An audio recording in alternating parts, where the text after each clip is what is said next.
Hi, everybody. Welcome to Dale's Deer Talk. Tonight we're going to be talking about the deer tracking service, and I have Matt Berger from Tails and Trails Deer Tracking Service with us. And I thought we'd talk to Matt tonight about how his service works, how you can contact him or others within the network. So yeah, if you'd like to introduce yourself, Matt, and tell me something about yourself and what got you into doing this. Well, thanks, Dale. Thanks for having me. Yeah, this is a lot of fun. So, like you said, my name is Matt Berger. My tracking service is Tails on Trails Deer Tracking. You can find us on Facebook by searching Tails on Trails Deer Tracking, and I have a YouTube page. I occasionally post a video too there if you want to look. But I track. I'm based out of Jackson County. We live in the northwest corner of Jackson County in the Springport Parma area. And I track Jackson and all of the surrounding counties, as needed. And Baru, that's my bloodhound. I track with a bloodhound. She and I started tracking. Our first season was in 2022, so Okay. we're pretty new to it, Mhm. but we're very committed to it. And we have a lot of fun, and we're learning a lot. And we like to seize these opportunities to share information for hunters Right. that can help them recover Yeah. deer and help us help them, so to speak. So Yeah, that's yeah, why when I started talking to you the other day, that's why I thought this would be kind of beneficial to a lot of hunters because even yeah, though a lot of hunters have your use services like yourself, a lot of people really are still new to the tracking service and things that yep, you and others within the network do offer to hunters. So I thought we would just give a little overview of what certainly. hunters can expect and how to contact you and things like that tonight.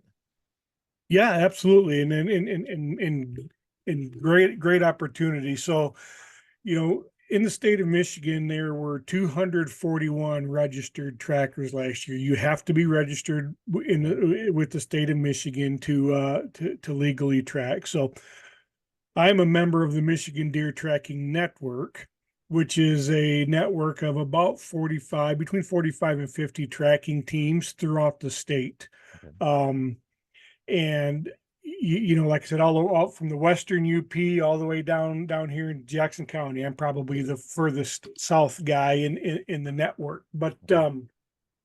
uh, and to get a hold of a tracker, there's lots of ways to do it. You can search, deer trackers on Facebook. There's a couple of, I'll call them a couple of primary networks in the state of Michigan, the Michigan Deer Tracking Network, which I'm a member of. And then there's Michigan Deer Trackers. Each network will publish lists, you know, late August, early September, somewhere in there, as they get their member Hmm. list finalized, and they're broken down by county. So, as being a member of the Michigan Deer Tracking Network, that's the one that I'm most familiar with and glad to talk about. And the probably the best way to get a hold of a Michigan Deer Tracking Network member is to download their app. If you go to your app store, well, whether it's your Google Play or your Apple Store, and search Michigan Deer Tracking Network or MDTN, you'll find an app there. Okay. And if you download that app, it's a free app, and it has a couple of features. You can find a tracker, and it will pull up a map with pins of all of the tracking teams throughout the state of Michigan, and you click on the pin, and it will tell you a short bio about that tracking team. It will give you a link to their tracking page, Facebook page if they have one, Mhm. and you can call or text that tracker because it has their contact information. So that's the best way to find one where you are. I think it's very quick, and it's very handy. Is there a like a range that you will travel to, or do you heard of anything like that? Or Most trackers will travel, okay. just depending on the circumstances and how busy they are. I'm commonly, and most of us throughout the state are traveling, an hour away very regularly. Okay. Um, some will travel, heck, some of them travel down to, Indiana, Ohio, Kentucky. There's some guys that go to Kentucky every year because they start earlier, Okay. but most of us will travel for sure. Yep. Okay. So let's give a little rundown as far as somebody that's never used one of your services before, never been on the network, is out hunting, and so he shoots a deer and it's tracking for a little bit, or maybe he gets down, there's really no blood trail, or he loses the Hmm. blood trail. Hmm. What next step should that hunter take now? Is there any do's or don'ts? Oh, What would you, sure. Yeah. Yeah. You know, and I would tell you that the tracking relationship, and I'll get to the root of your question, but if I back up a little bit, sure. the tracking relationship or the relationship with your local tracker can start now. Mhm. While you're setting your stands and shooting your bow and preparing that way, preparing for the Mhm. moment of the shot, be Okay. thinking about the moments after the shot, just what you talked about, Dale, in knowing your tracker. So there's two things you can do, and one is to get to know your neighbors to ensure that you have Right. permission to track on their property should you need to, and then two is you've downloaded the app or you've got the list, find the tracker near the area where you hunt, call him up, get to know him. Do that now. Do it over the Okay. summer and have that so when you need them in the heat of the moment, you know exactly who to call and they will know you. So, specific to your point of, when to call, what do they do? And very, very good question and very, very common question because dogs are not magical. They are very, very good, but they Mhm. are not magic. And when should you call a tracker? I will tell you the first instant you have an inkling that something's not right. you know, and that could be the minute the deer runs out of your sight because oh no, I hit him back. What do I Yeah. do? Call your tracker from the stand. I've had a couple of guys do that to me last year, and Okay. one guy I tracked for him twice, and he did the same thing both times. Called me right away, and we had their deer recovered, and one of them was in 6 minutes. Mm. Um, because he handled the track perfectly. So, the minute you think something is off, or you are tracking your deer, you have blood and you're tracking your deer, and you find yourself transitioning from tracking to searching. So you're tracking blood, and then all of a sudden you find yourself searching for blood. When you find yourself in that search mode, stop, call your tracker. The other thing I would recommend for people is I call it the 150 rule. I didn't make it up. I just adopted it. The 150 rule. So if you are tracking your deer and you get 150 yards into the track and you Yeah. have not recovered your deer, whether you have blood or not, I say you need to pause and reconsider the circumstances because a deer that is smoked, drilled, all of the things we like to say is typically dead within 150 yards. And if you Right. haven't found the deer, something is probably different than what you think it is. And you need to replay the circumstances and consult somebody. Maybe if you call your tracker, he may say, "Hey, as long as you have blood, keep pressing," or "Hey, stop." Go out in the whatever it's very situationally dependent. But those are the three things. Or I guess the fourth, if you get down and you get to your arrow, or let's call it the shot site, Yeah. and there is no sign, and you walk to where you last saw deer, and there still is no sign, but you hit the deer, um, just by the way he reacted, stop and call your tracker. Right. And the reason that's important to your point of what shouldn't they do, what they shouldn't do is contaminate the track by grid searching or wandering around and calling in all of their buddies Mhm. to help find their deer when you're not tracking the deer, because that contaminates the track. And the best case scenario, it can just be a small delay in a with by for the dog. Worst case scenario is it costs you the deer because the track is so contaminated the Right. dog can't sort it out. Well, from what you So told me sorry about so my far, long way. definitely sounds like a great idea to get to know your tracker Yeah, ahead of time. I mean, and like you said, your neighbor, because last thing you want to be is getting ready to go find your deer and can't get hold of your neighbor or you have no authorization. So I agree, that's great. And even not even talking about tracking, just getting to know your neighbors in general is is a great always good. idea. I mean, for any Yeah. hunter. Um, relationships with your Absolutely. neighbors are so critical and just understated. I mean, a lot of hunters, and like you said, this is the time of year you should be out doing that. Yes. So Yep. that way, when somebody's calling you, you kind of have a knowledge about themselves, and the same thing with them, so we can take things off. Now, you said as far as what other factors will affect that? I mean, now as far as weather conditions, is what does that play in recovery time or even Yeah. with the dog in Yeah. play? It sure can. What weather conditions equal, relate to scenting conditions, Right. or weather conditions impact scenting conditions, and scenting conditions is what we're interested in from a dog's perspective. So, Okay. um, hot, dry, and windy conditions are generally speaking bad scenting conditions. Doesn't mean you cannot recover a deer. It means that they're bad scenting conditions, and the dog may have to work harder. It could take longer, and there could be more problem solving that has to be done. By the dog in those conditions, because that hot and dry and windy, it lifts the scent, it evaporates the scent, the wind Right. blows it away. So that's bad.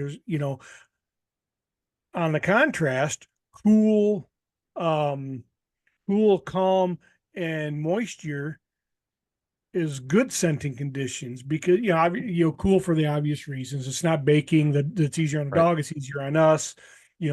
Cooler air. Well, and I guess I'll speak to moisture, but moisture is really good because it holds the scent. The scent molecules attached to the moisture molecules, and it holds that scent. Where dry air, the moisture, there's nothing to for the scent to attach to. So Is a rainfall affecting that though, or are we yeah, talking? Okay, so that's yeah. So rain can be a good thing to a point, for okay. sure. If and that's a good thing to know. Don't track your We'll talk about wait times in a minute because it's important, but Hmm.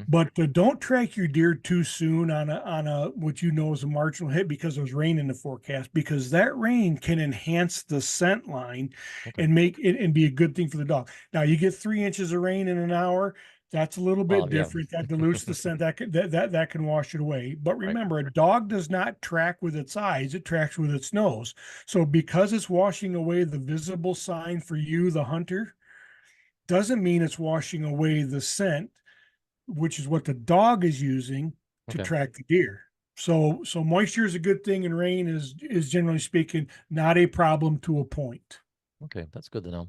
Yeah. Since you just kind of brought up the topic, let's talk a little bit about wait times as far as Hmm.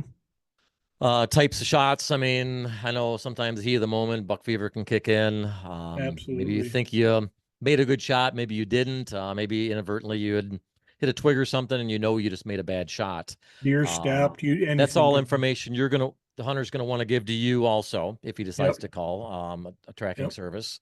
And just even without calling a service, every hunter should know that there are Yeah.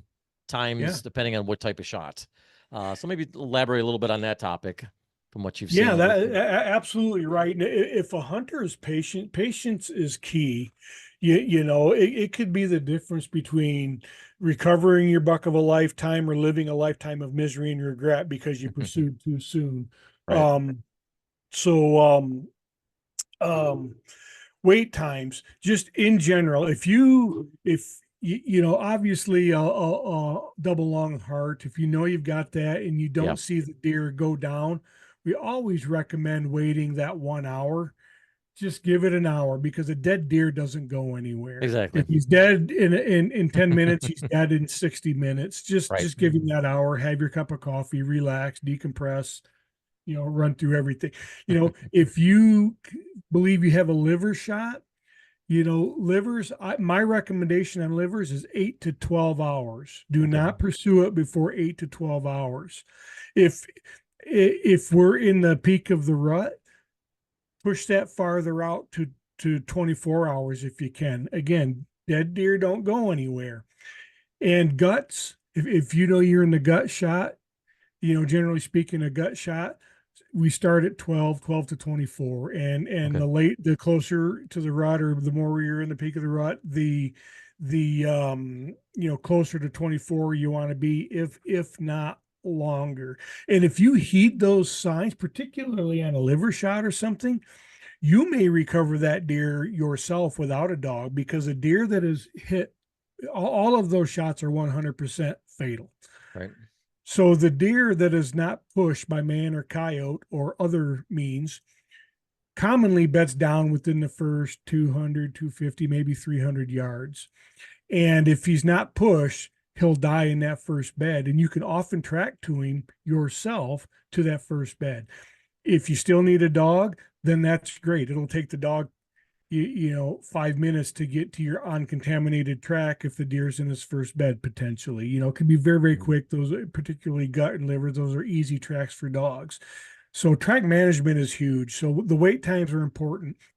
And like I said, it's important because if you go too soon, if you're tempted because you see a little bit of blood, you just want to keep going, and it's liver blood, and it's only been an hour, you keep bumping that deer, and the more every time you bump that Right. deer, your chances go down of recovering it, and it crosses property More lines and property, all of exactly. that stuff. So Mhm. patience is your friend. Now, when you get there with your dog, does your dog usually give you a pretty good indication how strong that scent is right from the get-go? Can you notice that from the dog, or? Yeah, and the more experienced the dog and the more experienced the team, the more that is evident commonly, But yes, a seasoned team or a team that is well in tune with each other, you can tell relatively early on if that deer is dead, or if that dog thinks Okay. that deer is dead or not, because a non-fatally hit deer, the scent will change after a while. If that After that deer starts to, I'll say, de-stress and it Okay. doesn't die, um the scent changes. A mortally hit deer, it continues to emit a stress pheromone or a declining health pheromone, Hmm. and that's very, very strong for a dog. They don't technically smell the pheromone; it's sensed through their Jacobson's organ. But Yeah. that's a whole nother topic. But it's very evident for a dog, and you can commonly tell whether your dog believes the deer is dead or not. Okay. Now, most deer that you have, do you see any tendencies like after you've recovered the deer on why the deer went quite a ways? I'm talking more shot angle, type of weapon used, or Yeah. type of broadhead. Is anything, do you see things that tendencies that stick out to that, or is it kind of a lot of variables when it comes to that? Yeah, there are a lot of variables. It's very situationally dependent. And I think it really boils down to what, you know, so shot angles, obviously the slightest angle can make the biggest difference. Hmm. The difference in a double lung or a single lung gut liver or something like that. Just the slightest angle can make that difference. And obviously a double lung is going to pile up in 30 seconds or less. Yeah.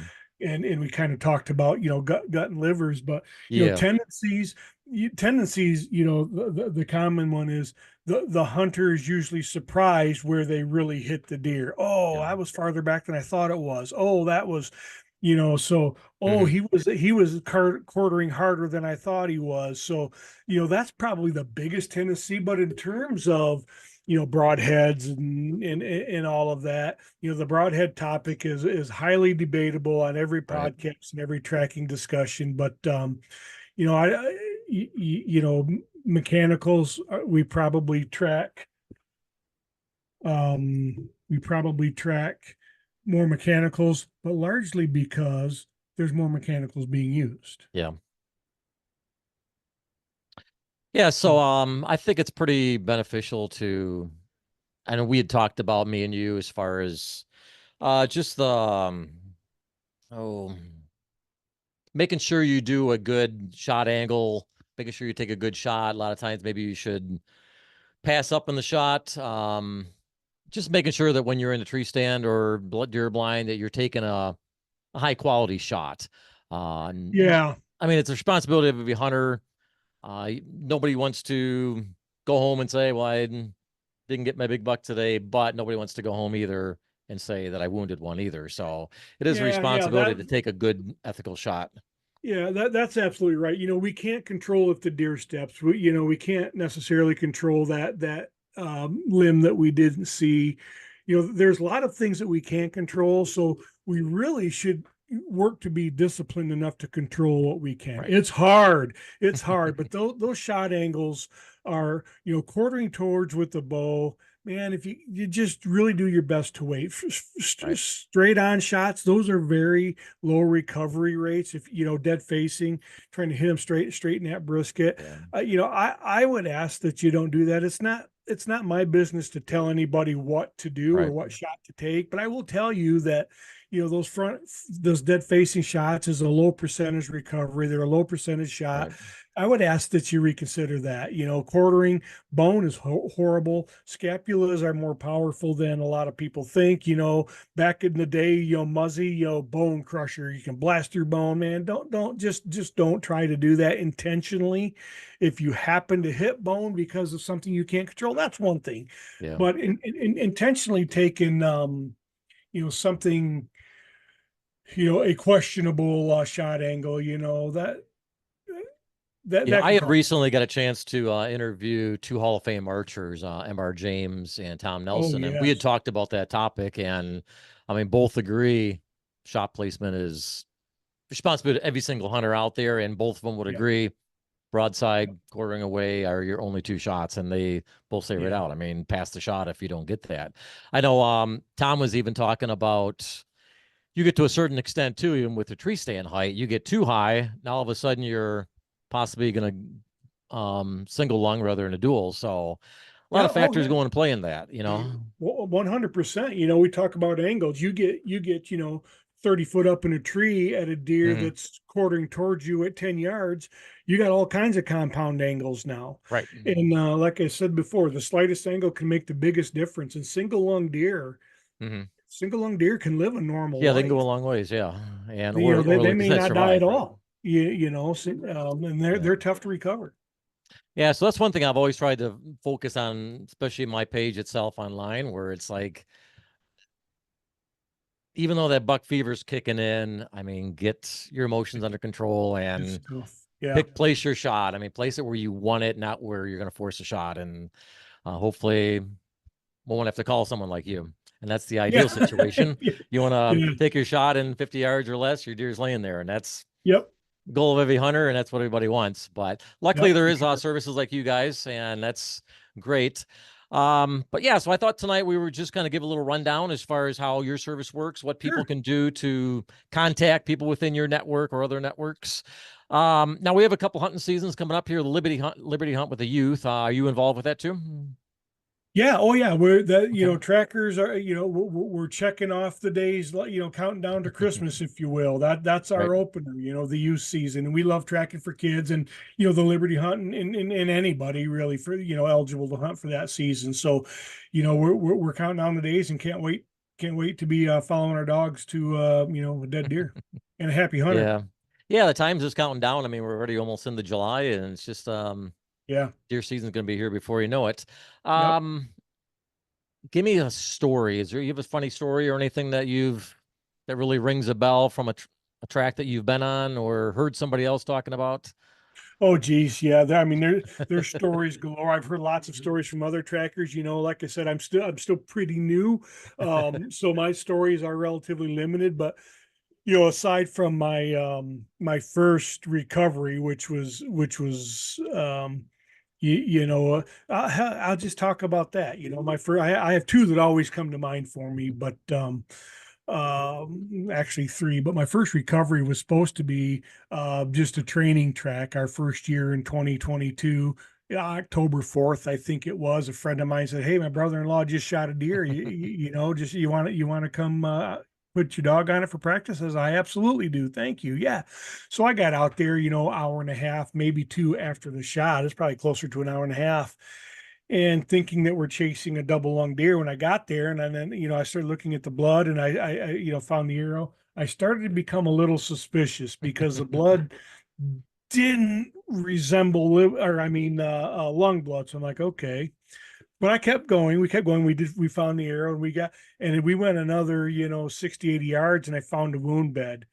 And when we found the wound bed, we had kicked the deer out of that move bed, I believe, because the dog started to get really, really vocal. She tracks silently for the most part, but when we get on a hot track, she'll become vocal. And I'm like, uh-oh, this deer's alive. And I started, analyzing the wound bed and, deduce it was likely a liver shot. So I said, I got to come back later today. So I went home, came back at the 8 hour mark, October 4th. So we went back at 8 hours, 4 o'clock that afternoon. And, probably 200 yards later, maybe three, we found the deer for our first recovery. And that was a great moment for me. It Yeah, was a I nice imagine. validation. And I got to see the dog really problem solve it. It really cemented in me what her problem solving looks like. And it was Very just a cool. great, great moment for sure. Very cool. I forgot to ask too, for firearm season, are you tracking through firearm season too?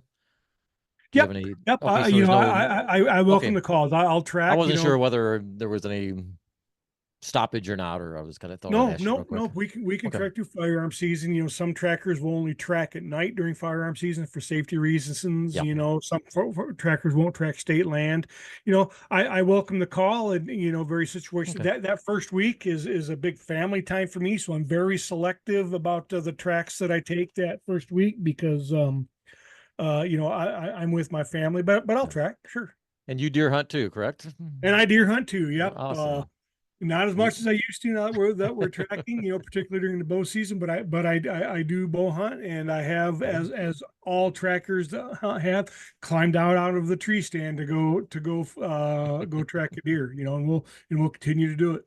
Well, awesome. Yeah, so I thought this was a nice little get to know you and kind of how your network works, and I thought we'd Yeah, put this out on online, and probably as the season gets a little bit closer, we can do another one of these, and we can get a little bit more in depth maybe on a topic you want to talk about, and we can sure. Oh yeah, kind there's of give a there's reminder lots to the of hunters depth too here. that services like you are Yep, available, yep. and it's great that people like you are able to do that, and and that there's amazing dogs that are able to do that stuff too. So just if I could there real quick before we wrap up, I'll Sure. tell you that just some quick stats for to kind of give you a feel for the flavor. The Michigan Deer Tracking Network for the 2023 season recovered 1,084 Wow. deer, 11 bears, and 2 elk.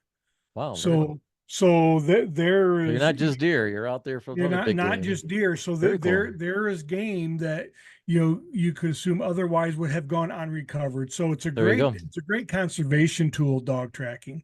Yeah, I agree. And that only counts the Michigan Deer Tracking Network. That doesn't count the other network who probably have similar numbers. Now there's some Exactly. overlap between trackers and those two networks, but they probably have similar numbers. So there's a lot of good there. I just wanted to get that No, little I'm glad shameless you threw that plug out in. there because that's a great stat. I mean, because we don't want to see any deer ever go to waste. I know, Right?